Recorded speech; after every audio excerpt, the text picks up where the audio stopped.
afraid. I am here to take you to a good life. A life that you were born to.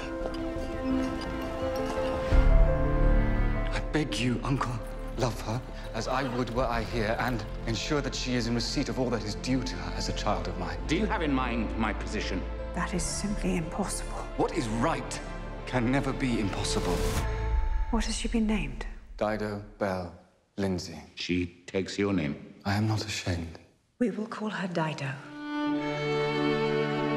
Elizabeth was in much need of a companion. And that is what we shall say when questions are asked.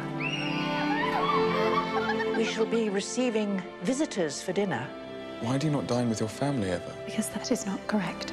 May I present the second of my two nieces, Miss Dido Lindsay? I find her repulsive.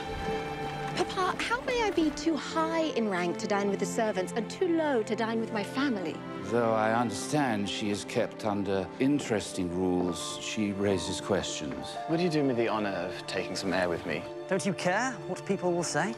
What should anyone say? I had no idea she would be so black. One does not make a wife of the rare and exotic. Does she still have a tongue? I have a tongue. Though yours explains well enough why I may not marry your son. My greatest misfortune would be to marry into a family who would carry me as their shame. I've enabled every rule of convention so that you would know exactly where you belong. I don't know that I find myself anywhere. Do you love her? As though she were created of you and me. What of your mother? I know very little of her other than the color she has given me. Then at least you know she was beautiful. You would risk your position for a man without name.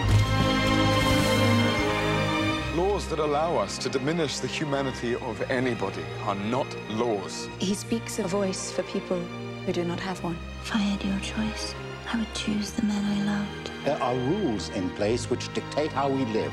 You break every rule when it matters enough, Papa. I am the evidence.